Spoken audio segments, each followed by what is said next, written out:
¿Habrá medidas rápidas para atender la situación de la gente en calle que tanto afecta al país? Esa es la necesidad más grande. Ayer lo estuve hablando con el ministro de Desarrollo Social y con la ministra de Salud, que es una... A ver, es claro que a mí no me gusta ser el anunciador de los anuncios. No esperen de mí grandes anuncios, porque lo que me gusta que pase es comentar las cosas cuando van ocurriendo, porque son decisiones que uno va tomando y van pasando. En el último gabinete nos planteamos 63 prioridades a nivel nacional. Y ahí está algunos de estos aspectos que tú me comentabas. Ahora, como que a nivel social y a nivel de la población y a nivel de todos los días, ahí hay una cosa que está latiendo y que nos obliga a ser un poquito más expeditivos. Veremos cuál es la salida, se está trabajando en el tema, estamos aterrizando en los ministerios, ahí hay mecanismos que tenemos que aceitar, hay cosas que van a seguir y cosas que las vamos a tener que cambiar. Lo hablé mucho con el ministro de Desarrollo Social y bueno... Es cierto que si hay que poner un pie en el acelerador hoy, es ahí, porque es un tema que nos explota en la cara.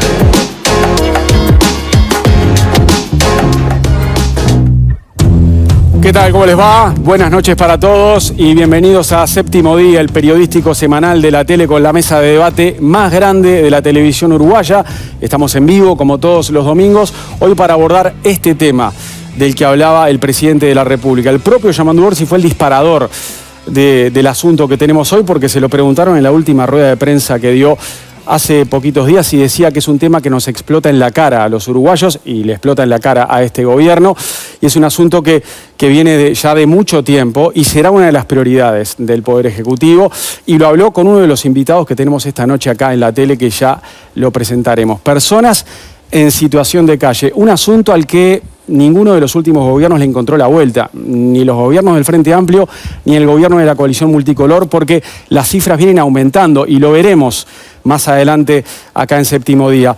Un tema que está emparentado con otras problemáticas, ¿no? Que tiene que ver con los derechos humanos, con el acceso a la vivienda, el acceso a la alimentación, el acceso a la salud, y que también termina estando relacionado a otras cosas que ocurren negativas. Por ejemplo, afecta la sana convivencia entre vecinos de Montevideo, acá en la capital.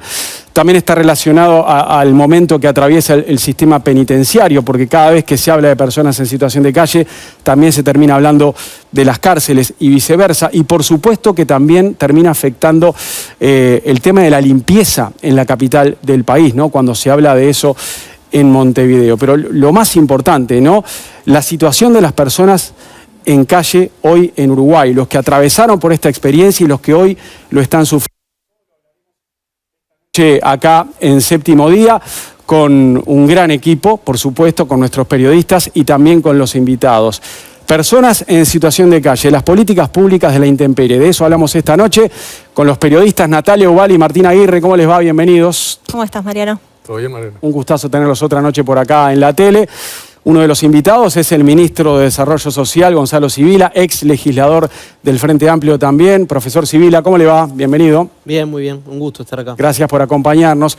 Y también está Fernanda Auersperg, que es actualmente diputada del Partido Nacional y fue la directora nacional de Protección Social del MIDES en el gobierno anterior.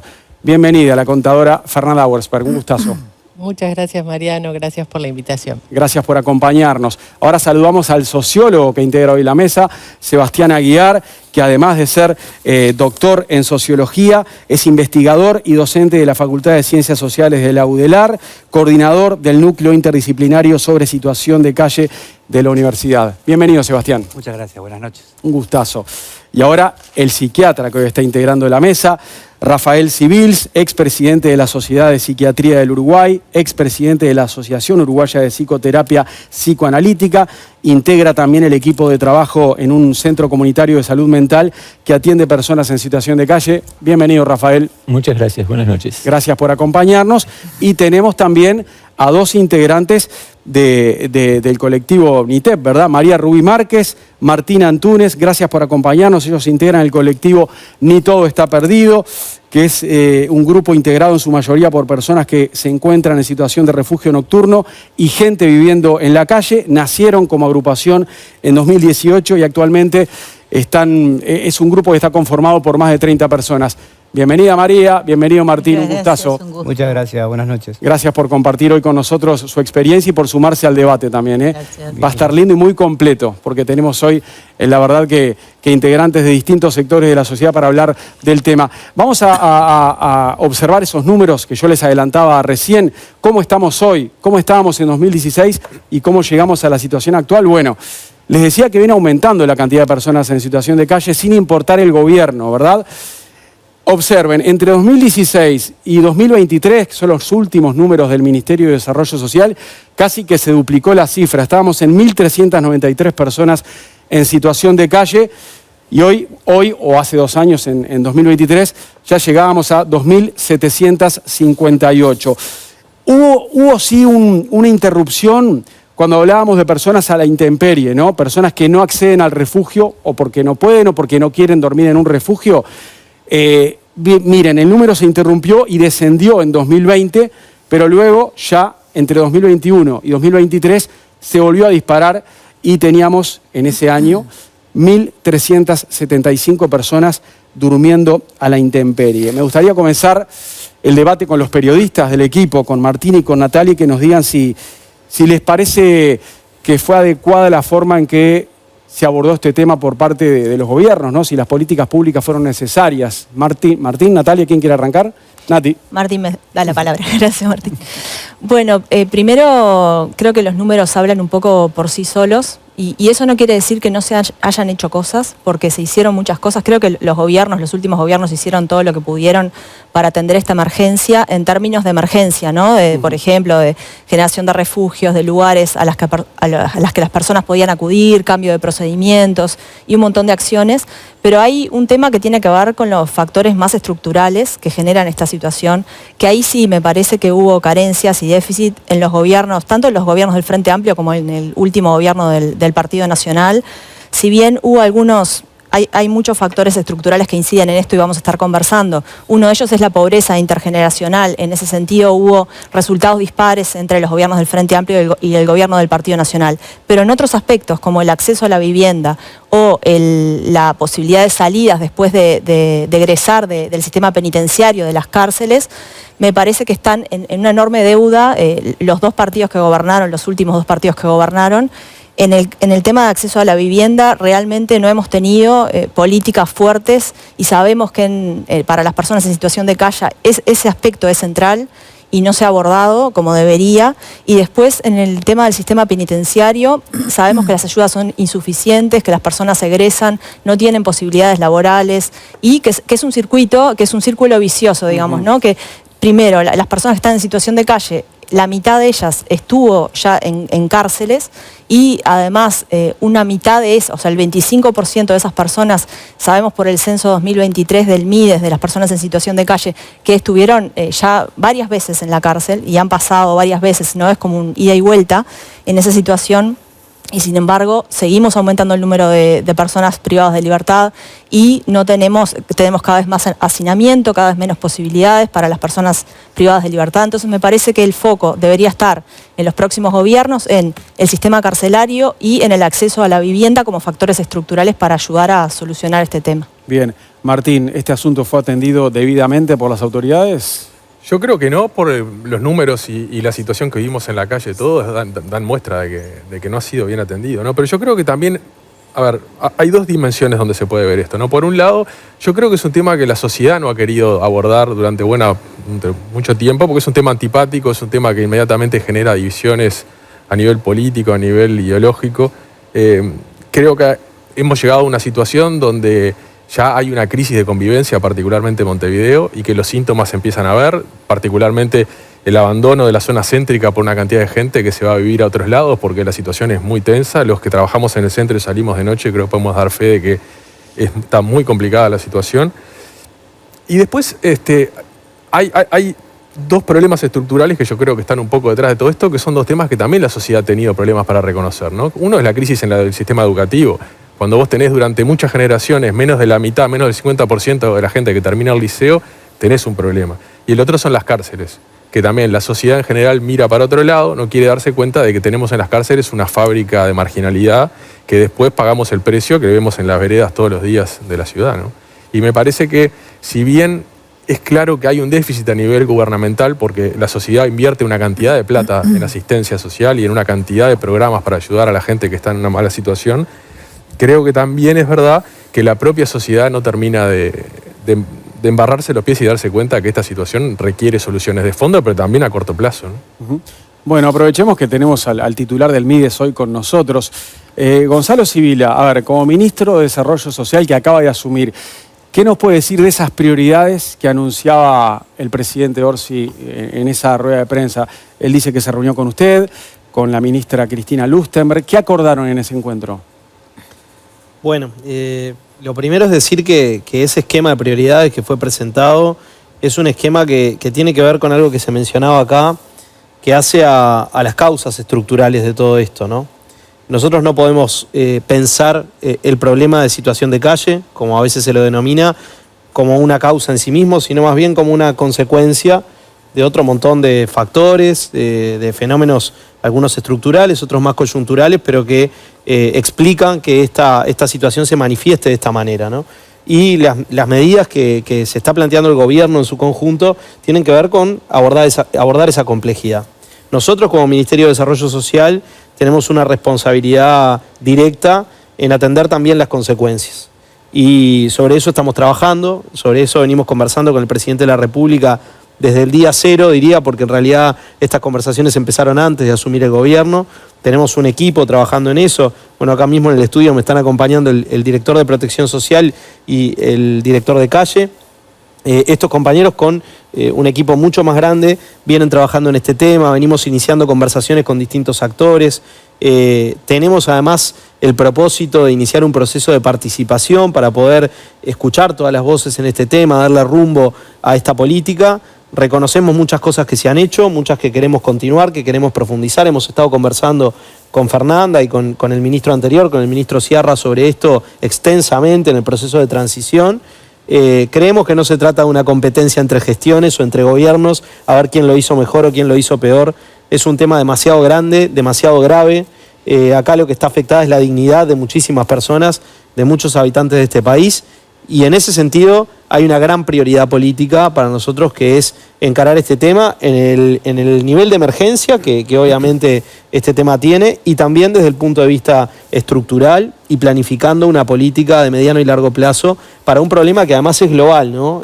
No sucede solamente en el Uruguay, tiene distintas características en distintos lugares del mundo, pero es un problema que nos estamos enfrentando. Se hablaba de una crisis de convivencia, decía Miguel recién, y yo creo que hay una crisis de convivencia que precede a esta realidad, ¿no? La primera crisis de convivencia que tiene el Uruguay es la de la desigualdad, es la de la segregación. Eso origina también estos fenómenos y obviamente hay un círculo vicioso en el que cada vez los problemas de convivencia también son mayores, y creo que tenemos que abordarlo como esa complejidad requiere, con mucho esfuerzo y sin entrar ni en excusas sobre cosas anteriores, ni tampoco en competencias respecto de quién lo hace mejor o peor. A ver, Fernanda Auersperg, diputada, usted que esto lo vivió desde adentro, ¿no? Cuando era directora de Protección Social, en el gobierno que terminó el pasado 1 de marzo, ¿por qué cree que aumenta el número de personas en situación de calle más allá de las cosas que se hacen? Bueno, primero porque el MIDES es como la última malla de protección de todo lo que no se logró sostener en el camino. Ahí comparto con Natalia lo que decía, todo el trabajo que hay que hacer en las cárceles, ¿sí? Cuando uno va a los datos del censo, 5 de cada 10 personas estuvieron privadas de libertad previo a estar en calle y también luego de salir de la privación de la libertad, o sea que trabajar en eso es muy importante. En ese camino nosotros solicitamos e incorporamos la Dirección Nacional de Apoyo al Liberado al MIDES para justamente trabajar junto con el Instituto de Rehabilitación esa problemática, porque, y esto se lo digo a Gonzalo y que se lo grabe a tinta, el MIDES solo no puede. El MIDES es el receptor de todas estas problemáticas que terminan en la situación de calle, pero es necesario trabajar fuertemente en prevención. ¿Y cómo trabajamos en prevención?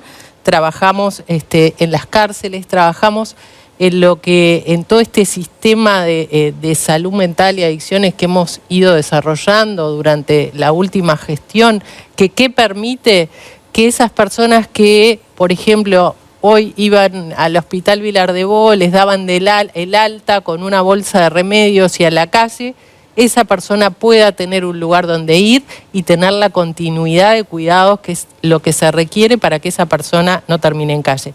Entonces ahí voy a discrepar con Natalia porque justamente durante nuestra gestión lo que intentamos fue que la respuesta de emergencia fuera la mínima y fuera la puerta de entrada del sistema, pero sí diversificar las respuestas para atender las distintas realidades que terminan en lo que es toda la problemática de situación de calle. Entonces, ahí generamos respuestas específicas para personas con uso problemático de drogas, respuestas específicas para personas con problemas de salud mental, respuestas específicas para migrantes, respuestas específicas para adultos mayores que sabemos que no tienen una familia de contención y que el Estado tiene que hacerse cargo hasta el último de sus días. Entonces, no es la respuesta ha sido de emergencia. Iniciamos una gestión con un 80% en respuesta de emergencia y 20%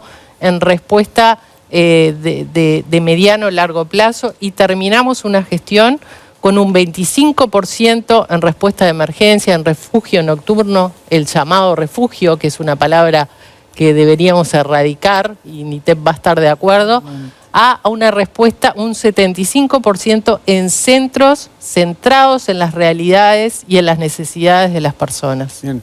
A ver, Sebastián Aguiar, desde su lugar, aparte lo veo atento, asintiendo muchas cosas que dicen los integrantes de la mesa. ¿Cuál es el diagnóstico que hace usted, sociólogo? Para empezar, que los números son mucho mayores a esos que mostraron. Ese sondeo es de una noche, un relevamiento puntual que recorre gran parte de la ciudad de Montevideo. El fenómeno se ha expandido a todo el país, a todos los barrios de la ciudad y el área metropolitana, Ciudad de la Costa, Costa de Oro. Más de 11.000 personas usaron el sistema de refugio de emergencia en 2023. Estamos hablando de un número altísimo. Estamos hablando de 1 de cada 100 personas adultas que transitó de algún modo por estas respuestas de emergencia que bien señala Fernanda, que tienen sus complejidades, aunque tienen que existir también, porque son lugares como decía, de puerta de entrada. ¿Por dónde empezar? Por las causas del fenómeno. La causalidad es algo difícil de asegurar. La cárcel, el enorme problema de salud mental, las escasísimas alternativas para el consumo problemático de drogas son factores que agravan, que complejizan, pero las causas están más atrás. 1 de cada 4 pasó por el INAU. Un sistema de protección que entonces falla desde el principio. Además, cuando uno investiga más de 100 entrevistas para entender las causas que hicimos en estos años, hay un problema clave que son las violencias en el hogar. Casi todas las historias terminan o empiezan terminan en forma retrospectiva o empiezan de manera biográfica en anécdotas de violencia, en accidentes, en problemas que después se concatenan, se encadenan, el sistema de protección social falla, que lo hace muchas veces, y termina propiciando esta situación. Es verdad, hay que pensar el egreso de la cárcel, claro que sí, el egreso del INAU, el egreso de las instituciones que protegen de la violencia doméstica, porque ahí son como vías de agua abierta que hunden el barco. Pero también hay que pensar los procesos, el durante, esos transcursos de supuesta protección social. Todos hemos escuchado historia de lo que pasa en el INAU, en las cárceles. Entonces, hay un problema que toca muchos otros. Me alegra este acuerdo que veo en la mesa entre periodistas, entre políticos, en que este es un asunto central, que es un asunto complejo, que es un asunto que invoca problemas estructurales, porque espero, ojalá hoy empiece a suceder. Este fenómeno es la punta de un iceberg que tiene raíces más profundas y que al atenderlas creo que seremos una sociedad mejor. Bien, a ver, Civil. ¿Puedo hacer una acotación importante en esto que Sebastián hablaba de las 11.000 personas? No son 11.000 personas que son cédulas, sí, que pasaron por el sistema, pero no solo por el sistema de emergencia, también por los múltiples centros y dispositivos que tiene, para y que muchos de ellos ya no están hoy, por suerte, no están en el sistema. O sea, a lo mejor es una persona que durante una noche tuvo que hacer uso del sistema, pero no solo del sistema de emergencia, sino de toda la red de atención. Para de que personas en hablábamos situación de antes. calle, claro. Para personas sin hogar. Ahí ¿sí? va, eso, 11.000 personas Porque en un ahí año. hay una diferenciación también importante. Bien, Rafael Civils, a ver, ¿cuál es su diagnóstico? Y bueno, ¿y cómo incide la salud mental en todo esto, no? Desde la salud mental se pueden decir muchas cosas. Yo voy a decir dos nomás. Una es mencionar la psicopatología. La situación de calle de por sí genera patología en las personas. Patología que repercute sobre la identidad. Nosotros partimos de la idea de que en la medida que la gente progresa o va progresando, en realidad regresando a sus necesidades básicas, a tener que defender su vida e incluso y su psiquismo, va limitándose cada vez más, va perdiendo su identidad, va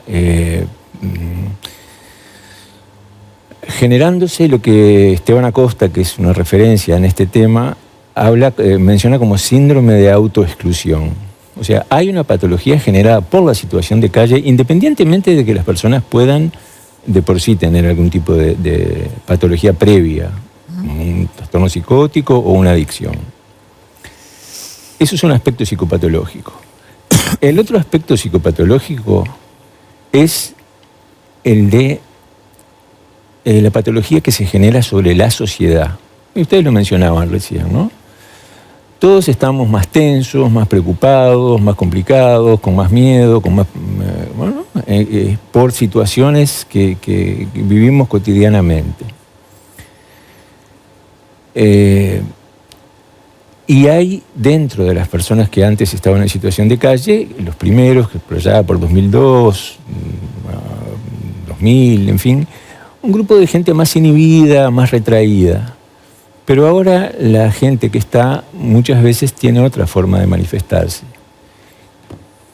No deja de necesitar ayuda y de considerarse un problema y una patología, pero son bastante más, muchas veces son personas que protestan mucho más y que manifiestan su rechazo o manifiestan una respuesta al rechazo, también rechazando a la sociedad con actitudes un poco más agresivas. Eso se nota en este último tiempo. Eso se nota en este último tiempo, creo que todos lo notamos. Yo estoy cortando grueso, obviamente no todas las situaciones son así, pero estos dos aspectos psicopatológicos sobre la identidad de las personas y sobre la sociedad son importantes. Y el otro punto que quería mencionar es que los psiquiatras en realidad podemos hacer algunas cosas, pero si hay algo que tenemos que tener claro es que la única forma de trabajar en esto es en equipo. Solos como psiquiatras es muy poco o nada lo que podemos hacer. Podemos, sí, solucionar alguna situación, eventualmente tratar, sí, una adicción o un trastorno psicótico, pero sobre este problema básicamente tenemos que trabajar en equipo con otras personas que trabajan en salud mental y bueno, y en todas las instituciones que hoy se mencionaron en esta mesa. Bueno, vamos a completar la primera ronda con los integrantes de Ni Todo Está Perdido. María Rubí, por supuesto que tenés muchas cosas para contarnos, pero Martín Antunes ya estaba levantando la mano, estaba pidiendo la palabra. Antes de conocer cómo crearon NITEP, ¿qué tenías para aportar, Martín? Bueno, buenas noches. Yo estaba escuchando el tema de la problemática de la gente que sale de la cárcel, ¿verdad? No sé si están bien enterados, digo, que cuando salen de la cárcel las personas van a pedir ayuda al dispositivo DINALI, que les agarran y le dan 2 boletos y un kit de higiene. No le dicen, bueno, sigue viniendo que te vamos a dar una mano para conseguir un trabajo, para que cambies tu actitud de vida. Esas cosas no pasan. Digo, no sé qué clase de apoyo es un kit de higiene y 2 boletos para que vaya. ¿Qué pasa si la persona no tiene familia? Sale de la cárcel y no tiene familia. Va directamente a la calle, porque si vas a un refugio, te mandan, de acá del centro te mandan a Colón, y si no tenés transporte tenés que ir caminando. Esas cosas pasan en la calle. No sé si están enterados ustedes de eso. Digo, porque, nada. Bien. A ver, María Rubí, que queremos escuchar también, ¿cómo nació Ni Todo Está Perdido y cómo trabajan? Bueno, el colectivo NITEP es un grupo de personas que en determinado momento se vio expulsada de la Facultad de Ciencias Sociales, de donde salen los trabajadores sociales, politólogos, etcétera, etcétera, que tiene mucho que ver justamente con lo social, ¿no? Y se configuró como tal una vez que entendimos que teníamos que ser nosotros quienes planteáramos nuestras necesidades, porque es evidente que por más que nos pongan normas, el MIDES, el Estado, lo que sea, si no me venís a preguntar a mí qué es lo que preciso, va a ser difícil que puedas lograr mínimamente que lleguemos a un acuerdo de a mí me hace falta esto y a Juancito le hace falta lo otro. No se trata de problemas puntuales como ser, mira, me gustaría un lápiz labial de color rojo, no, nada que ver.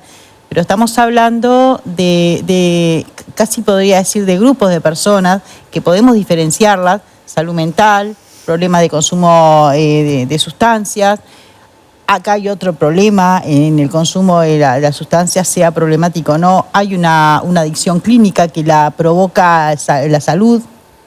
O sea, cuando vamos al psiquiatra no vamos precisamente, doctor, ¿qué tal, cómo le va? Vamos a que nos dé la pastillita que ya generó adicción en nuestro cuerpo, pero eso es evidente. Entonces, tal vez lo que no sea lo mismo es la persona que duerme y hace su vida en la intemperie que las personas que por lo menos tienen, que así lo veo yo, más que NITEP, un grado de salud mental un poco mejor conservada que le permite pensar, ¿tá?, en aceptar un techo, un plato de comida y un lugar para higienizarse. Porque yo creo que acá es importante que si un montón de personas, un grupo interesante de personas hace uso de los centros nocturnos, de los 24 horas y de todos los dispositivos que hay en ese sentido, evidentemente creo que conserva valores o hábitos que los adquirimos cuando somos chicos. O sea, no nací sabiéndome bañar. Hubo todo un proceso ahí en esa infancia que en algún momento se pudo haber quebrado, pero conservamos algunas cosas. El asunto que dentro de todo ese sistema, por más refugios que se abran, ¿ah?, no arreglamos la problemática, porque lo están diciendo ustedes. Lo dice la gráfica que apareció ahí. ¿Cómo es posible que estén todo el tiempo diciéndonos hicimos esto, hicimos lo otro, hicimos Juancito, hicimos Pedrito, y tal vez veamos más refugios abiertos? ¿Cómo no? Pero eso a mí me significa más cantidad de personas en situación de calle con alguna necesidad que no está comprendida dentro del todo estatal o gubernamental, ¿tá? Y las personas en situación de calle en general vienen desde muy atrás, para ser concreto, desde 1934 o 1834, la ley de Terra, que ahí discriminaba la situación de la persona indigente o que no tuviera una salud adecuada como para admitir un trabajo. Yo creo que ahí viene toda una problemática que si no la cambiamos es muy más de atrás, más la de cada uno, como dice Sebastián, que viene de más abajo, de la infancia, del abandono.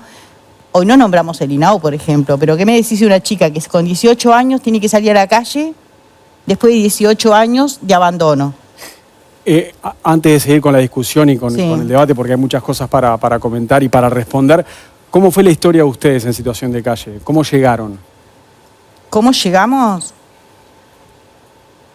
Por todo lo que te estoy diciendo. ¿Y durante cuánto tiempo lo sufrieron? María, vos, por ejemplo. ¿Durante cuánto tiempo qué? En situación de calle. Es lo que te digo, o sea, yo dormía en la calle, nunca dormía en la calle. No, pero si durante no dormiste a la intemperie. Hice uso de los refugios. Y acá, discúlpame que lo utilice de esta manera, hice uso del sistema o del beneficio que tiene el Estado a través del Ministerio de Desarrollo Social para asistirme en una necesidad básica como ser humano. No tengo de dormir, acá tenés un lugar. No tenés lo que comer, acá tenés el almuerzo, la cena calentita, y mañana al mediodía te vas al comedor. ¿Tá? Eso implica para esa persona aceptar un montón de cosas que tienen que ver con cosas que a nosotros no nos interesa. Venimos de un quiebre. O sea, venís de una casa. Viviste en una casa, tenés una familia, por algún motivo, razón o circunstancias, ¿tá? Fuiste a parar ahí y lo que te dan es la asistencia. Ahora, yo me he preguntado 20.000 veces si el Ministerio de Desarrollo Social puede pensar que 30 personas, 36 en verano, en una casa, o por las noches, en una casa, con 2 baños para todas, entre las 6 de la tarde y las 10 de la noche, si puede ser posible. ¿Y cómo definís tu experiencia en el refugio entonces? Pero desde el punto de vista institucional, creo que mi mente estuvo lo suficientemente sana para no quedarme a dormir debajo de un árbol. ¿Me explico? Sí, sí. Pero lo que encuentro adentro es toda una cuestión que no funciona para ningún ser humano. Y hay viviendas, porque nosotros trabajamos en una trenza muy básica: vivienda, trabajo y salud. ¿Está bien? Es todo lo que hace falta. Acá tenemos un señor que es psiquiatra, un doctor, ¿tá? Tenemos una directora que fue de situación del programa Calle, que es la que nos da todas esas bondades, ¿tá? Pero nunca se arregló la adentro, ¿tá? Nunca se arregló la adentro. Hablamos de prevención. ¿Qué van a prevenir? ¿Qué es lo que van a prevenir? ¿Cómo van a hacer para prevenir? Fernanda, tenías algo para... No, importante en esto que decía María, que no quede tan bien como que a María se le brindó el refugio y el plato de comida cuando hemos trabajado muchísimo. María ha pasado por Viviendas con Apoyo, que son un programa que se inició en el 2020, en plena pandemia, en el cual se le da un lugar compartido con otra persona, en el cual la persona que tiene ciertos niveles de autonomía, como los tiene María, puede afrontar, y es un lugar de 24 horas donde conviven distintas viviendas. A lo que voy es que la audiencia no quede con la idea de que seguimos con ese refugio, porque vuelvo al punto. Hoy esa respuesta de emergencia que está planteando, estamos totalmente de acuerdo que es paliativa, que no saca a nadie de la calle, que las personas a las 9 de la mañana tienen que salir con su casita a cuestas porque en esa mochila llevan toda su vida, no es la respuesta que el Estado tiene que dar a las personas. Sí es la puerta de entrada al sistema, pero después tienen distintas opciones, como ha tenido María, como ha tenido Martín y como han tenido muchas otras personas que hoy ya no están en el sistema. Entonces, vuelvo a eso. Cuando vamos a los números, de nuevo, los números, la tendencia es mundial, el crecimiento de la situación de calle, y no me excuso en eso, es una tendencia global. Nosotros logramos, como bien tú decías, en intemperie, que es la fase más crítica, revertir esa situación en plena pandemia 2020-2021. Bajó las personas que estaban en intemperie porque se hizo un gran esfuerzo de dar respuesta. Lamentablemente siguió creciendo y terminamos en relación al 2019 con un 30% de crecimiento. Ahora, del 2016 al 2019, las personas en intemperie habían crecido un 88%, ¿sí? Y la única respuesta que había era la del refugio nocturno. Entonces, no es que no se han hecho cosas, sí se han hecho cosas. Lo que digo es que para seguir avanzando, y le paso la posta a las nuevas autoridades, se requiere de empezar a trabajar en atajar ese problema y sobre todo, vuelvo, el MIDES solo no puede, tiene que trabajar con el Ministerio de Vivienda, con el Ministerio de Trabajo, con el INAU, con INISA, con ACE, con el Ministerio de Salud Pública, porque tiene que ser una política pública, una política de Estado el atender esta situación, para que como bien explicaba Rafael, esas personas que no acceden, que no están en el estadio que hoy está María o está Martín, y están hoy en la puerta de la casa de un vecino haciendo sus necesidades, y perdieron toda humanidad, toda dignidad. Nosotros tenemos que trabajar para reconstruir esa dignidad perdida y todos esos derechos vulnerados que tiene esa persona que está en esa situación. Yo creo que la humanidad la perdió la sociedad, ¿no? Que puede pasar sin que se le mueva un pelo al lado de una persona durmiendo en situación de calle, que es su congénere de la humanidad, y que no se le mueva un pelo. y como sociedad que hemos aceptado los niveles de desigualdad en los que vivimos, en los que hay gente viviendo en mansiones, teniendo 3 autos y personas durmiendo en la calle, eso, digamos, parece una utopía pensar que podemos solucionarlo, pero sí tenemos que ponernos el deber como sociedad de hacerlo. Yo quería mencionar que hay muchos vecinos y vecinas que son muy solidarios también. Hay como una doble cara ahí en la sociedad porque hay mucha violencia, como se mencionó acá. Hay agresiones a personas en situación de calle. De hecho, en el censo se arroja que mucha gente que no está en situación de calle los agrede y a veces de manera organizada. La policía también es como uno de los agresores. Pero también hay muchos vecinos que ayudan, ¿no? La mitad de las personas en situación de calle diciendo que los vecinos les acercan cosas para comer. Entonces, me parece que ver ese costado como más solidario de la sociedad, de esas personas que se están involucrando, que están haciendo lo que pueden, que como ser un vecino o una vecina que simplemente le alcanza un plato de comida, le alcanza una frazada, me parece que también esto que está pasando habla de todos nosotros como sociedad, ¿no? No solamente de las personas que están ahí. Martín tiene algo para agregar, pero primero le quiero pasar un poco la posta al ministro Gonzalo Sibila, porque la posta se la pasaba a Fernanda recién, y además María preguntaba qué respuestas van a dar ahora, ¿no? A las personas en situación de calle, a las que tienen que ir a un refugio. Sí. No, yo insisto en primer lugar que me parece que la comparación entre gestiones o entre gobiernos no aporta nada en este tema. De hecho, si fuéramos a comparar, tendríamos que comparar la respuesta, pero también tendríamos que comparar la acción sobre las causas estructurales de este problema, ¿no? Y la cantidad de gente que ha ido progresivamente cayendo en esta situación. Y bueno, y obviamente también la respuesta del Estado. Yo creo que todas las administraciones fueron aportando cosas distintas a la respuesta a este tema y que hay algunos problemas estructurales que deben ser encarados con mucha profundidad. A mí hay algo que decía Martín y que decía María que me importa mucho rescatar, que tiene que ver con las violencias que suceden dentro del propio sistema de protección social.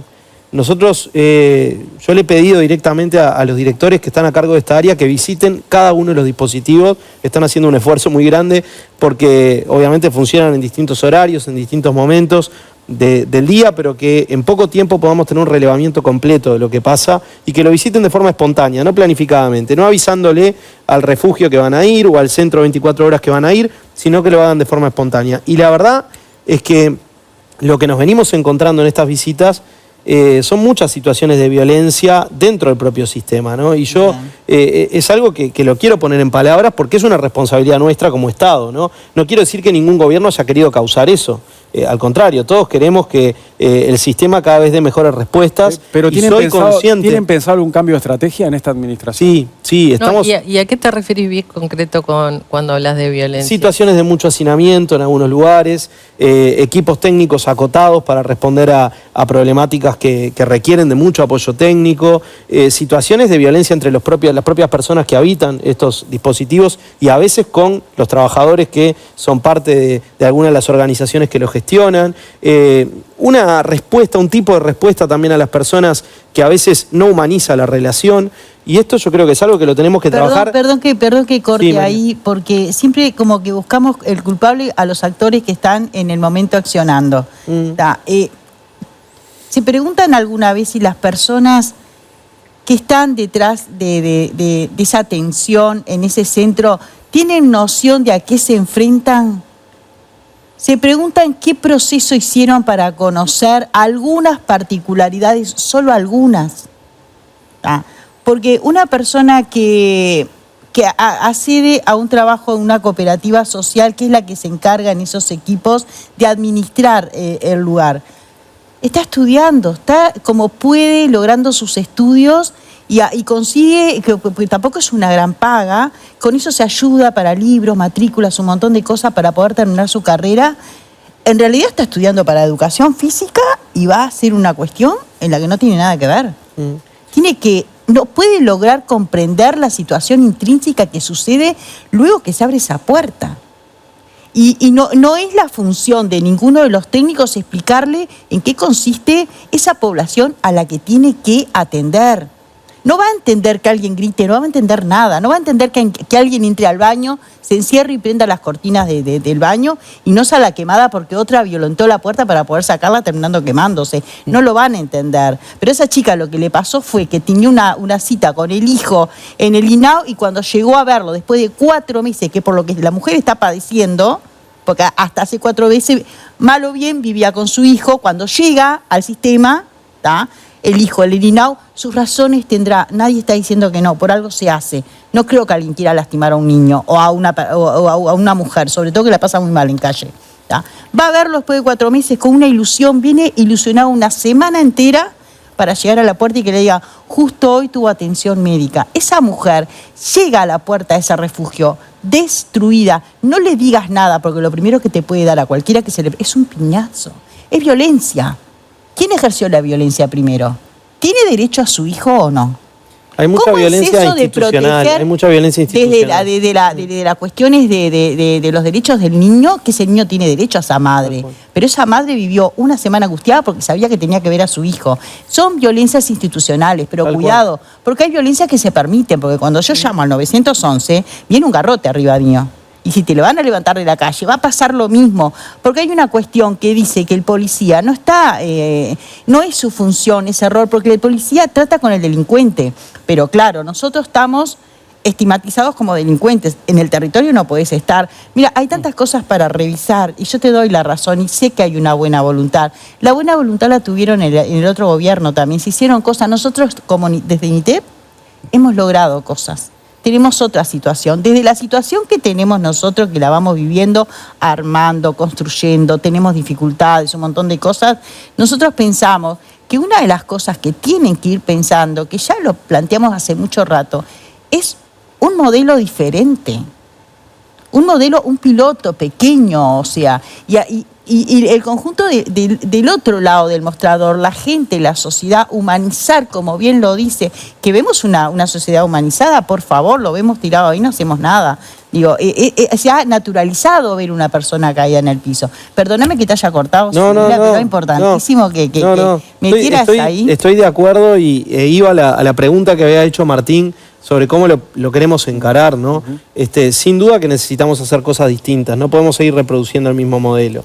Yo creo que en el gobierno anterior se hizo un intento muy interesante de diversificación de respuestas y nosotros nos queremos parar sobre eso que se hizo, profundizarlo, escalarlo en todo lo que sea necesario y también queremos generar cosas nuevas, como el gobierno anterior se puso el desafío de hacerlo, nosotros también lo queremos hacer. Sentimos que este es un tema en el que estamos corriendo de atrás como sociedad, estamos continuamente corriendo de atrás, sentimos que también hay algunas contingencias, hablando de contingencias que se generan porque el propio sistema la genera, por ejemplo, el sistema de puertas de entrada, que es importante que se haya descentralizado, es un sistema que también tiene algunos efectos colaterales, ¿no? Y muchas veces las personas esperan en situaciones que no son las mejores, muchas veces el cupo está en un lugar muy lejano y no se prevé tampoco la posibilidad de un apoyo para que la persona pueda llegar. Esto también genera problemas en el sistema y son cosas que queremos abordar. Entonces, me parece que la voz, tanto de María como de Martín, en lo que decían, trae algunas cuestiones que para nosotros son fundamentales. Tienen que ver con un cambio que tiene que ser estructural en las causas, pero también tiene que ser estructural en el sistema de protección social en Uruguay y en lo que refiere al abordaje de esta problemática. Los dos Martín están pidiendo la palabra y bueno, ahora también Rafael, pero Martín Aguirre hace ratazo, a ver. No, hay distintas cosas, ¿no? Yo por un lado me gustaría discutir un poco lo que plantea Natalia, porque yo no tengo muy claro qué tiene que ver que una persona tenga 3 autos o un auto con la situación que tenemos con la cantidad de gente en situación de calle, porque personalmente lo vi en Estados Unidos, donde hay un nivel de desigualdad que podríamos decir más alto, hay gente viviendo en situación de calle terrible. Y en Finlandia, donde tienen un Gini encantador y todo, también tienen mucha gente viviendo en la calle. Entonces me parece que es introducir un tema ideológico que francamente no permite un abordaje más sincero del asunto, porque me parece que no va por ahí. Hay un segundo tema que es, a mí me gustaría preguntarle a Sebastián, que es el que ha estudiado esto, con quien trabajamos hace muchos años, sobre todo con su padre. ¿Podría decir algo? Sí. Mira, digo, yo siempre trato de ser lo más sincero y lo más directo que puedo, pero no es por mal, ¿verdad? Pero yo me gustaría que te pusieras en un ejemplo. Vas, te presentás en un trabajo, le decís, te piden tu dirección y decir, estoy en el refugio tanto, ah, sí, dale, que te vamos a llamar. Pasan 2 o 3 meses y nadie te llaman. Vas y le decís a cualquier persona, le pedís trabajo y le decís que estás en un refugio o que estás en situación de vulnerabilidad, no te dan trabajo. ¿Cómo puede ser que las personas que puedan salir adelante si la misma persona que tiene un empleo no te lo da? ¿Porque estás en un refugio o porque estás en la calle? Es una buena pregunta. Ahora, el problema que yo veo ahí es el siguiente, y voy con la segunda parte de lo que decía Natalia, ¿no? Más allá que después le voy a transmitir la pregunta a Sebastián que quería transmitirle, que tiene que ver con que tenemos un problema ahora también, ¿no? Más allá de las causas estructurales, que viene por el siguiente lado. Los que tenemos ya algunos años y vivimos en una época en la que este fenómeno no era tan patente como es hoy, tenemos una determinada sensibilidad ante el fenómeno. ¿Ah? Pero yo percibo que las generaciones posteriores que se criaron conviviendo con esta situación, y yo lo veo con mi hijo que tiene 15 años y se va a tomar el ómnibus de los 12 y convive con esta situación y lo ve con otros ojos, porque lo ve muchas veces como un peligro, como una amenaza, porque vamos a ser claros, María, Martín, ustedes son un ejemplo súper positivo, pero yo tengo en la esquina de mi casa unas personas acampando en una esquina que tienen otra actitud ante la vida, ¿no? Y me comentaba, por ejemplo, hablando de lo que decía Natalia, de que cómo la gente reacciona con violencia o con falta de solidaridad. Yo tenía un compañero en el diario que tenía la madre paciente oncológica y vivía en la ventana que daba a la calle. Y estaba pasando un momento espantoso. Y se le meten 3 tipos ahí a fumar pasta base todo el día y gritar. Sale el padre, que es una persona mayor, a pedirles, por favor, cállense. No pasa nada. 2 veces, 3 veces. ¿Vos cómo reaccionarías a la 4ª vez? Entonces, el problema que estamos teniendo ahora, más allá de las causas de fondo que yo creo que todos somos conscientes más o menos de dónde están y que hay evidentemente problemas en el Estado al atacarlas y al enfrentarlas de la manera que debería. Pero también tenemos un problema cotidiano hoy que si no lo atacamos, la bola de nieve que va creciendo y se va transformando cada vez peor porque las nuevas generaciones son menos solidarias. Sí. No solo las nuevas generaciones, perdón que interrumpa.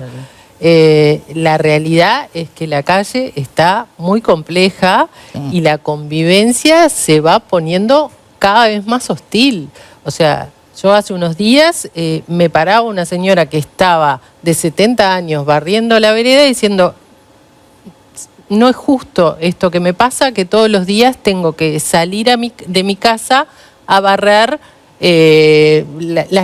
la caca humana de otra persona. No es justo. A veces quiero quedarme encerrada y no abrir más las persianas y quedarme para adentro. No es justo el niño que va a la placita y en el tubo donde pasa hay una persona durmiendo. Hay realidades y acá a veces por un tema ideológico nos cuesta llamar a las cosas por su nombre, ¿sí? Y hay momentos en que hay que actuar porque los derechos de esos vecinos también están vulnerados. Vamos a seguir un poco el orden de la ronda. Había una pregunta de Martín para Sebastián, pero antes, Martín Antunes, ¿tenías algo más para aportar aparte de lo que dijiste recién? No.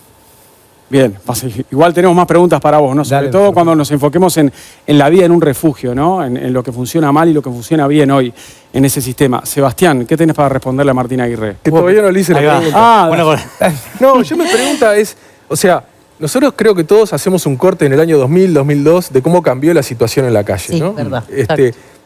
Ahora, el país era más pobre en los años 80 de lo que fue en los últimos 10, 15, 20 años. El Estado era más pobre. Y sin embargo no veías esta situación.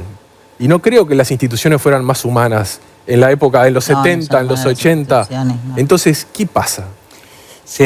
No es ideológico, es real, radicalizado la desigualdad. ¿Más que en los 80? Sí, claro que sí.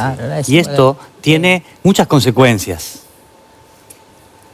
Una de ellas es que el imaginario de sobre el otro, desde la distancia social, tiñe. Cuando hablamos de psicopatologías, hablar de la persona o de la falta o de la pérdida de humanidad, o enseguida hablar de un problema radical y estructural, nos impresionamos con la persona que claro que sí tiene derecho a salir a la calle y que no haya mierda humana en el piso. Claro que sí. Cuando empezamos con un asunto complejo, como nos cuentan los compañeros de NITEP, que viven cotidianamente obstáculos, violencias estructurales que afectan a su humanidad, y rápidamente giramos a ver la otra cara, la molestia que implica. En ese movimiento estamos esquivando el asunto. mantengámonos un poquito más, antes de hablar con justicia, en este programa o en otro, de las dificultades de convivencia, en el importantísimo asunto de las personas en situación de calle, las causas estructurales y la complejidad de la política pública. Y después, en un ratito, hablemos de otro asunto central, que es la convivencia cotidiana y la dificultad que estamos viendo cuando los asentamientos se nos instalaron en la ciudad. Para una persona que vivía en el centro donde estas cosas no pasaban, es impresionante, a mí también me impresiona, cotidianamente, pero tenemos que mantenernos un poco más conversando sobre la complejidad de los factores que han traído y generado esta situación, de la que las consecuencias son muy graves cotidianamente para todas y todos. Y en este lugar, de los procesos que llevaron hasta la situación de calle, encontramos entonces las políticas punitivas que, aunque se advertía de la academia, hacinan a personas a 16.000, 18.000, salen 9.600 personas en la calle por año. Entonces, tenemos que mantenernos un rato pensando ahí qué se hace, qué alternativas hay, una posada para 60, unos boletos. Y con optimismo, en esa conversación, iremos desarmando las piezas para que después sea más fácil lidiar con las consecuencias. Bien, yo sé, Fernanda, que tenés algo para decir, pero Rafael estaba hace rato levantando la mano. Sí, no. ¿Estamos abordando bien esta emergencia? A ver, están planteando un montón de cosas que a mí me parecen, sí, muy interesantes, que explican muchas cosas. Y hay controversias de toda índole. Yo me quedé pensando sobre todo en cómo hacer para generar una restitución de la rehumanización, la restitución de la identidad de las personas que están en situación de calle o en situaciones similares. Muy grueso. Me parece que es por ahí que tenemos que empezar, porque si no nos quedamos discutiendo como si tantos refugios o las cárceles o tanto presupuesto, por supuesto que todo eso importa mucho, pero desde el punto de vista de lo que le pasa a esas personas adentro, bueno, yo creo que lo que tú decías, ¿no? Eso a mí me parece muy importante. Tú lo que estás logrando en este momento es, encontrar un sentido para tu vida, un lugar en el mundo, una identidad propia que te permite defender un montón de cosas. Eso es lo que ustedes están logrando en este momento. Es lo que todos tenemos, pero es lo que muchísima gente que está en situación de calle ha perdido.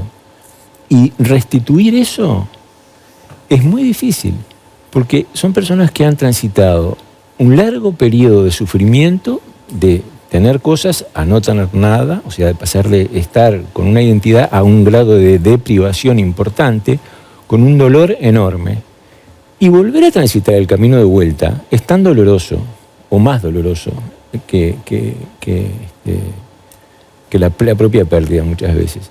Entonces, me parece que si nos podemos enfocar en cómo generar la posibilidad de que las personas vuelvan a recobrar autoestima, confianza. Dignidad. Dignidad es visto de afuera, pero desde adentro es autoestima, confianza, gratificación narcisista, como quieran llamarle. Eso me parece que es lo que... yo sé que capaz que es más oscuro todo esto que estoy diciendo que las puras cifras, pero bueno, es lo que me parece, y lo que le parece a Costa, que es el experto en este tema, que se puede intentar y que la forma de intentarlo... ¿Y eso lo puede hacer el Estado? Y eso lo tenemos que hacer entre todos, supongo yo.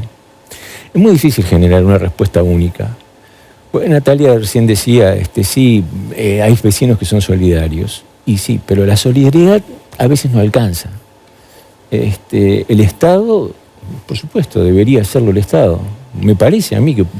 No sé, yo no soy alguien que viene del lado de la política, ¿no? Así que no sé quién debería hacerlo. Creo que es una cosa yo que no le digo si lo debería hacer. Digo, probablemente es el actor al que todos, sobre todo en Uruguay, siempre miramos al Estado para que nos solucione todo. Pero lo que digo es, ¿tiene el Estado la capacidad de resolver esa situación tan personal de ese viaje hacia atrás?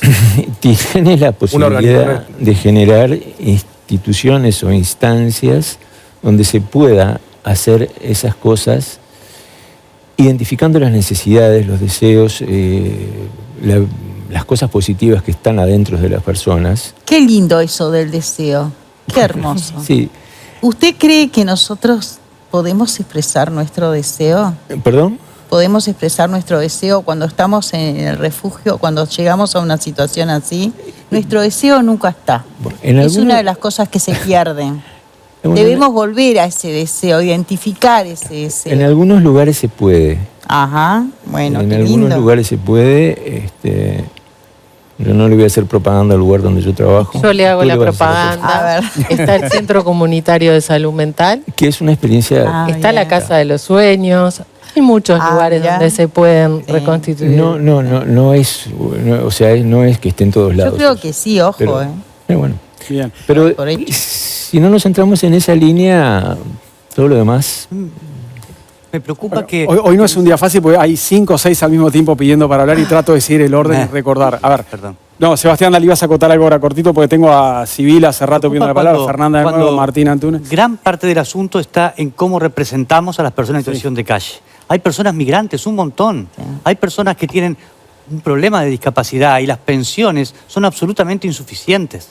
Entonces, hay, además de la cuestión del sentido de la vida, hay un montón de factores que son, claro que sí, fallos, asuntos que el Estado tiene que trabajar mejor. No puede ser que una pensión por discapacidad demore meses y sea de unas pocas decenas de miles de pesos. No puede ser que las personas migrantes, el acceso que tengan son los refugios de emergencia cuando no llegan y no tienen un techo, o las pensiones irregulares. Hay un montón. Lo primero que uno aprende al acercarse al asunto es la gigantesca heterogeneidad. Claro que el censo muestra algunas de las personas que duermen en la noche o en la calle una noche, muestra que la mitad vienen de la cárcel, pero si son 11.000, encontramos un montón de circunstancias. Entonces, un primer paso es restituir la diversidad, la heterogeneidad y los múltiples caminos que pueden llevar a la calle. Bien, Gonzalo Sibila. Sí, mi situación en este panel es un poco compleja porque yo me pregunto qué puede estar esperando también el que ve este programa del Ministro de Desarrollo Social en un espacio como este, ¿no? Y yo creo que mucha gente puede estar esperando que diga qué vamos a hacer, mucho más que interpretar la realidad, explicarla o discutir sobre los fenómenos.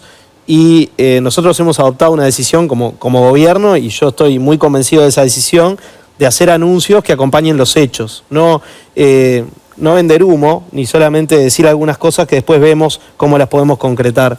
Entonces es un momento un poco particular. También pienso que hay algunos compañeros que podrían estar esperando que polemice con el gobierno anterior respecto de lo que hicieron, no hicieron, o respecto de por qué aumentó la cantidad de personas en situación de calle, etcétera. Y creo que no contribuiría en este momento haciendo eso. A mí me parece que tenemos que profundizar en la línea que planteaban tanto Martín como María como Sebastián, y que de alguna manera estábamos intentando retomar todos, que es por qué nos pasa esto que nos pasa y qué tipo de respuesta tenemos que dar como sociedad y también como Estado. Hay algo que decía Natalia hoy que tenía que ver con la solidaridad. Y yo creo que lo primero que tenemos que poner sobre la mesa es el reconocimiento de la humanidad del otro. La humanidad del otro está ahí. La sociedad deshumaniza. La sociedad nos va deshumanizando. La estructura social en la que vivimos deshumaniza. Ahora, el otro en tanto ser humano está ahí. Tenemos que reconocer esa humanidad y tenemos que trabajar para que esa dignidad, que debe ser respetada en todas las personas, también sea respetada por el Estado cuando da respuestas. Y esto, que parece muy sencillo de decir, no es tan fácil de hacer. Porque después, cuando instrumentamos los dispositivos, los programas, las propuestas, a veces eso no sucede. Y yo creo que ahí tenemos que poner un foco, y es un foco central. Es un foco central en la respuesta y es un foco central también en las causas, en las que tienen que ver con los problemas de vivienda, con los problemas de educación, con los problemas de salud, con los problemas de convivencia, que no se originan porque las personas están en calle. Sí, obviamente que se van incrementando como en un círculo vicioso, pero se originan antes porque la desigualdad en la que vivimos es muy violenta. La desigualdad es muy violenta y la desigualdad también engendra violencia, engendra otro tipo de violencias, y también hay violencias en la trayectoria de vida de las personas que después se explotan y se expresan a través de estas situaciones. Entonces, insisto en que la respuesta tiene que ser poniendo en el centro la dignidad humana, insisto en que ver al otro como un ser humano, como un sujeto, es también reconocerle su capacidad de desear, su capacidad de soñar, de proyectar, de pensar qué quiere hacer de su vida. También poder generar herramientas para que el proyecto de vida de las personas se pueda desarrollar, y eso es algo difícil, pero es algo que tenemos que hacer. Yo lo tomo como una obligación, como un imperativo. Martín Antunes, hace minutos que estás pidiendo la palabra, ¿sí? Bien, si querés ver cuál es la problemática de todas las cosas que están pasando, no sé, tendrías que prestar poquito más la oreja, ¿viste?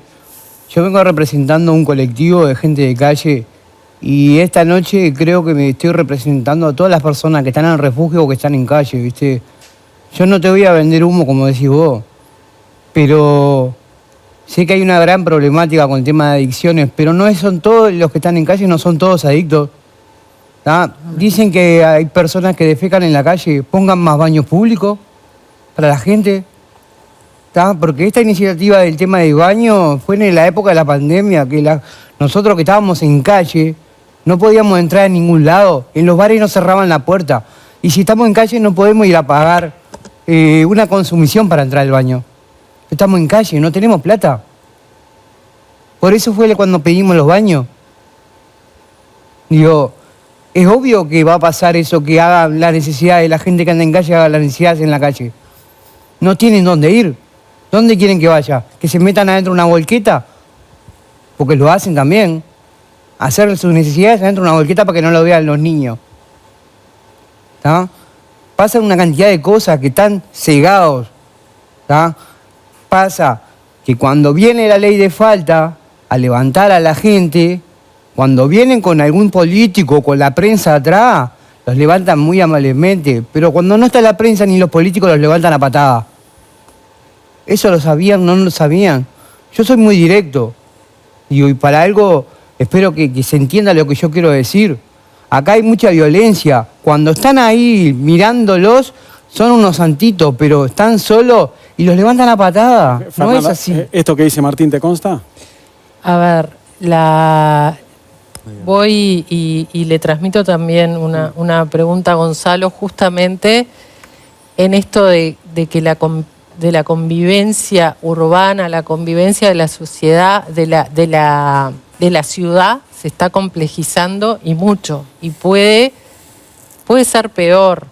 Entonces, nosotros, yo no tengo pudor en hablar de la ley de faltas, porque cada vez que nosotros pedimos la aplicación de la ley de faltas fue con una intervención de equipos técnicos, sociales, previo, y en los cuales la persona no quiso acceder a ninguna de las respuestas, no hubo forma de convencer, y realmente estaba generando un problema para ese vecino, para esa vecina, para ese niño que no se animaba a salir a la calle.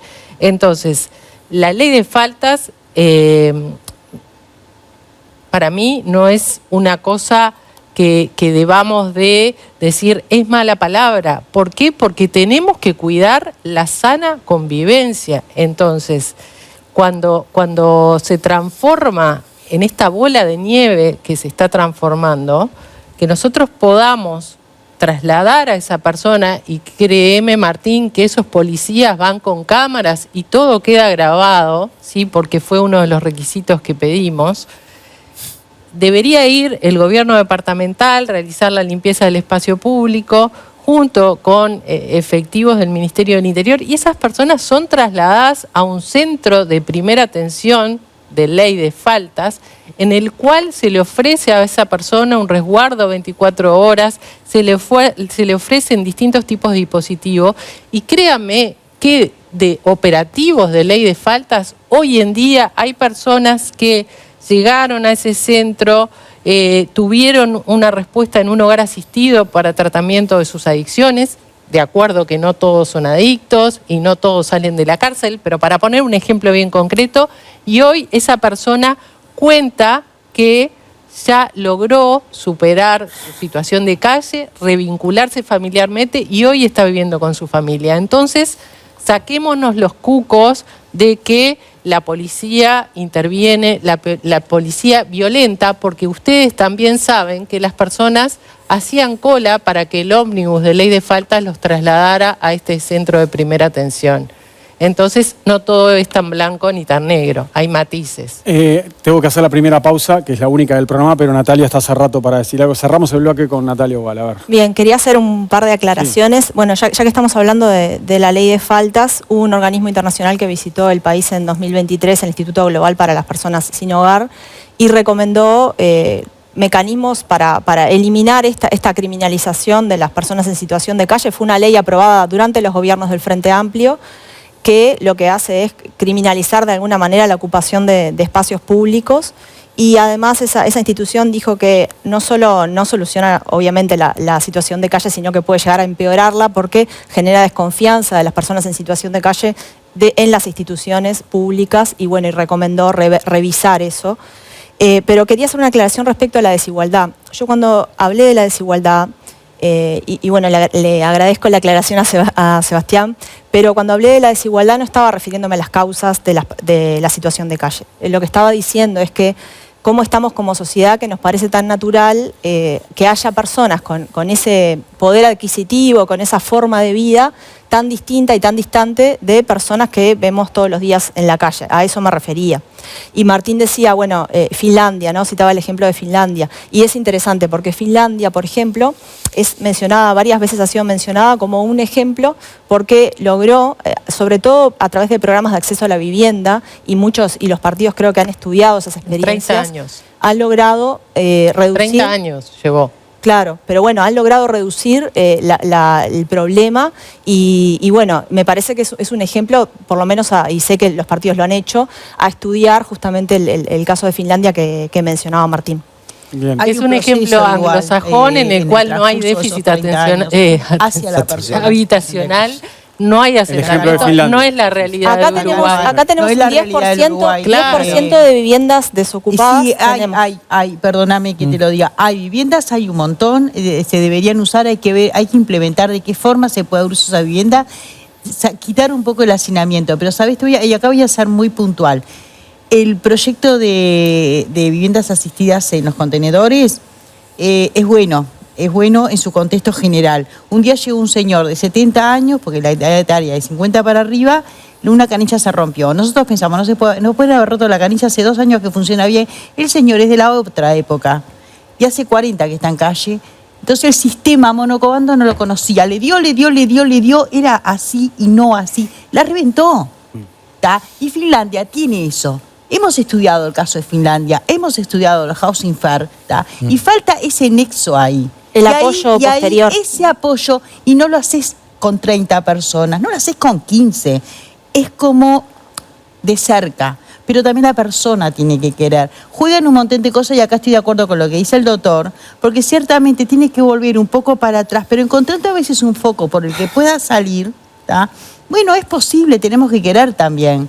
O sea, no es, se puede, pero no tenemos que quedarnos acá y en todo lo que tiene la institución. Hay una sociedad ahí afuera. Nosotros hemos sacado el año pasado, en un esfuerzo grandísimo que nos ayudó la Intendencia, una campaña visibilizando esta problemática, pero hacia la sociedad en general. ¿Por qué? Porque a ese señor le molesta, como decía Fernanda, la caca que me deja el ser humano frente a mi puerta. Bueno, a ver, vení señora, ¿qué idea tenés? ¿Cómo querés que lo podemos hacer? Porque es evidente.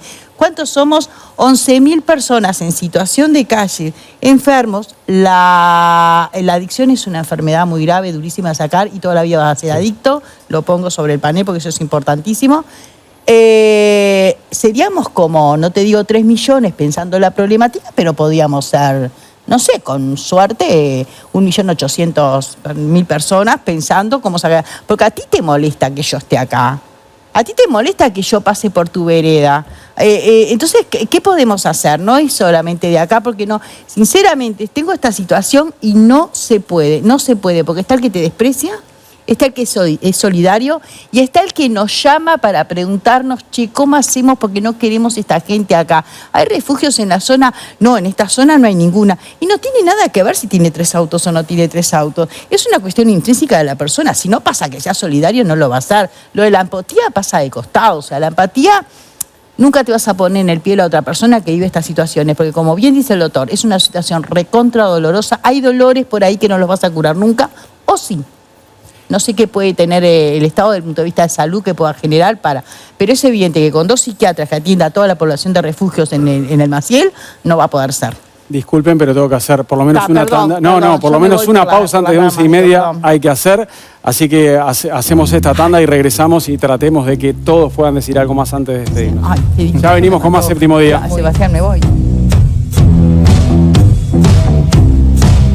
Último bloque de Séptimo Día, hoy abordando la problemática de las personas en situación de calle, y vamos a tratar de ir sacando conclusiones de la charla que tuvimos y que estamos teniendo, y nos quedan preguntas colgadas sin responder probablemente. ¿Por qué hay mucha gente que no quiere ir a los refugios?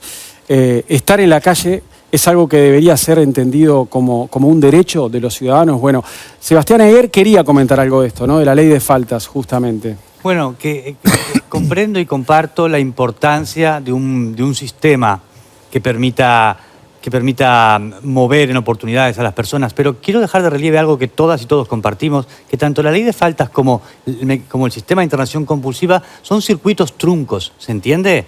No están cuidados desde el principio hasta el final. Mueven, desplazan, llevan, ofrecen, pero ante la falta de atención psiquiátrica en salud pública, ante los problemas para dar soluciones posteriores a cuando te llevan a este lugar, en Casa Valle o en otros grandes galpones, ahí llegaste, ofreces una ducha y después ¿qué?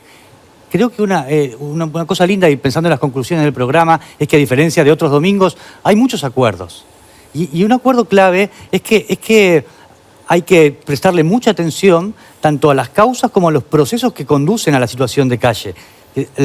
Todos los uruguayos entendemos que la salud mental es un tema crucial en esos tiempos que corren y que ha de atenderse y tiene que haber muchas más políticas al respecto. Y el epítome de eso son las personas en situación de calle. Todos sabemos que los consumos problemáticos son complejos, requieren mucho esfuerzo, hay que abordarlos. Y el epítome de eso son el fracaso en la atención cabal a las personas con consumos problemáticos, también lo vemos cotidianamente. El problema de la vivienda, en los asentamientos, en la calle, una falta de contradicción, un enorme problema de vivienda en todo el país, que es clave abordar seriamente.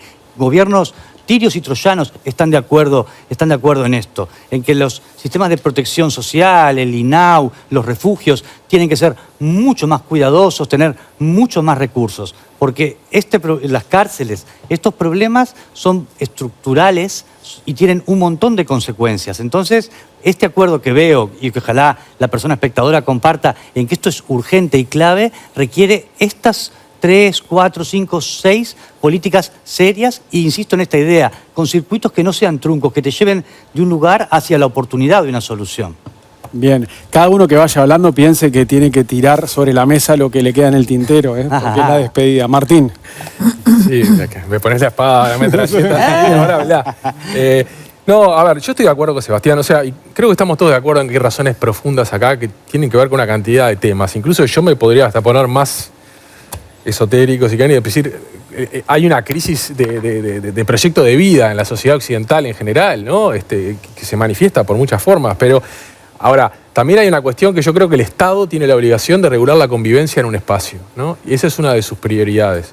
Y me parece que acá, por alguna razón, no está teniendo éxito. Entonces, ¿tenemos razones de fondo? Sí, vivienda, cárceles, salud mental, adicciones. Yo creo que las adicciones son una consecuencia, lo hablábamos con el doctor, yo creo que si mañana la pasta base desapareciera de la faz de la Tierra, el problema lo seguiríamos teniendo.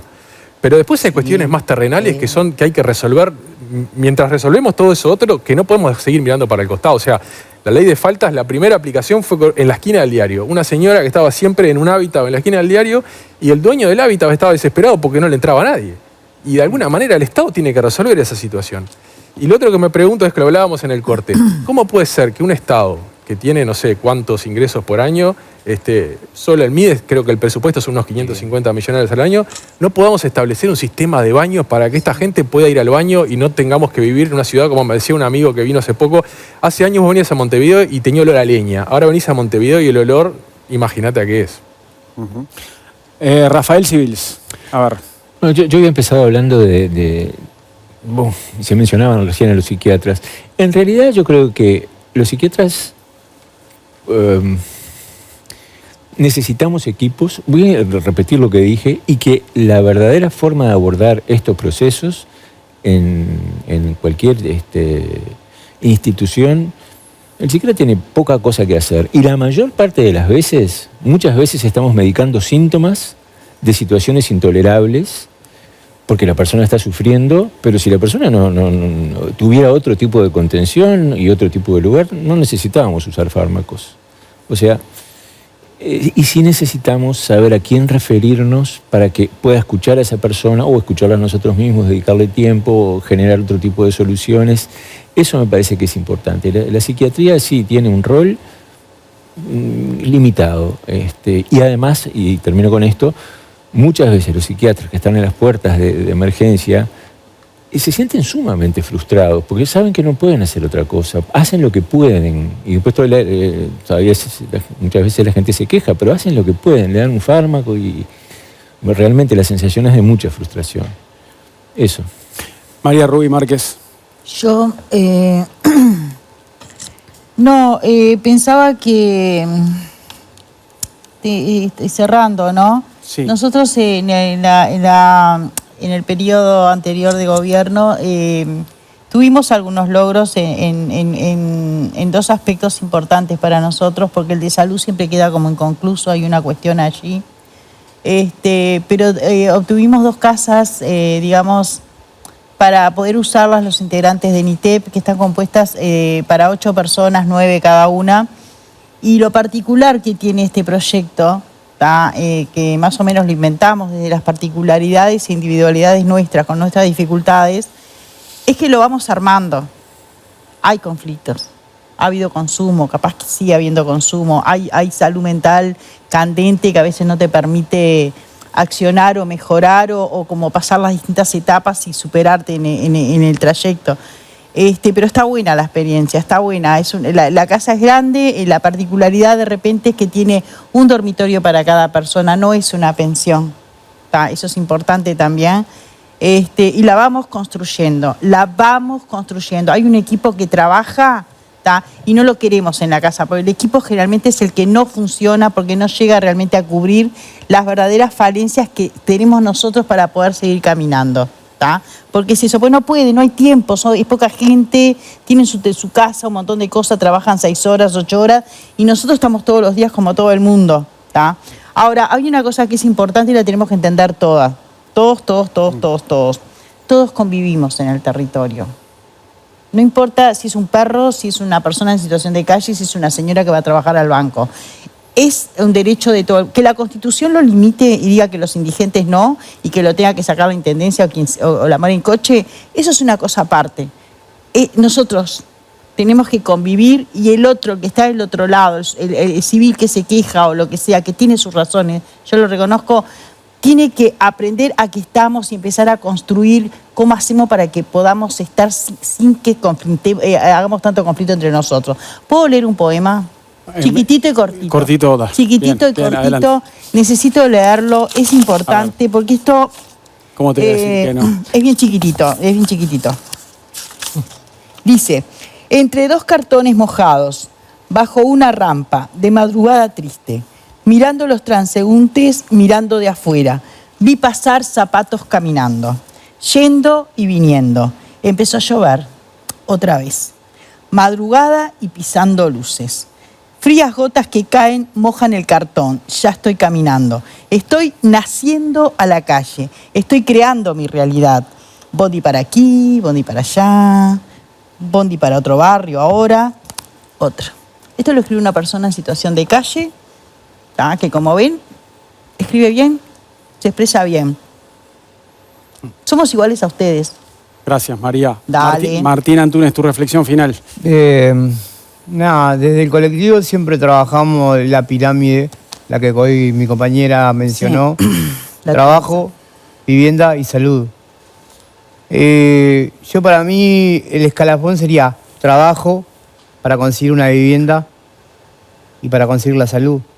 Porque si vas a un hospital ahora actualmente pueden pasar 2 o 3 meses según la problemática que tengas. Tenés que entrar en una emergencia para que te atiendan. Pero nada. Sería muy bueno, muy buenísimo que se podía haber más posibilidades de trabajo para la gente, para poder salir del sistema. Digo, a nosotros, a un grupo pequeño del colectivo que hizo un proyecto, nos dieron la oportunidad, nos dieron trabajo y la gran mayoría ya está saliendo del sistema. Es todo un escalafón, demora pero llega. Pero porque tuvimos un apoyo. Alguien que nos dijo, bueno, vengan por acá que los vamos a ayudar.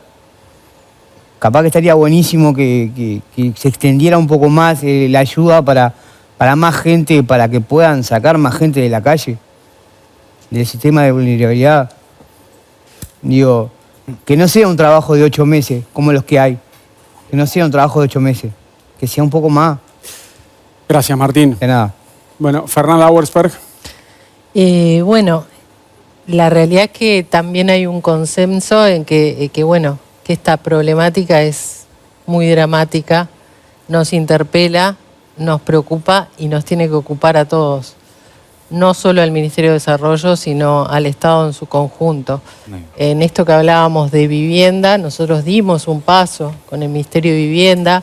En un convenio a través de la DINISU se compraron 50 viviendas para atender esta problemática. También hay un convenio con ANB que proporciona al Ministerio, a veces me confundo, que proporciona al Ministerio de Vivienda justamente para personas en situación de calle. O sea, se han desarrollado respuestas. Acá Rafael es muy humilde, pero hay un centro comunitario de salud mental que atiende y atiende espontáneo, o sea, no hay que agendarse, la persona va y recibe un apoyo psicológico, psiquiátrico inmediato. Y esos son logros importantes que hemos conseguido para las personas que acceden a esas respuestas. Ahora vuelvo al punto y poniéndome desde el otro lado de la vereda de que hay situaciones que requieren acción. Hace unos días la intendenta actual de Canelones, Gabriela Garrido, con quien trabajamos desde el área de desarrollo social durante todo el periodo anterior, decía que no va a tolerar más que las personas en situación de calle ocupen los espacios públicos.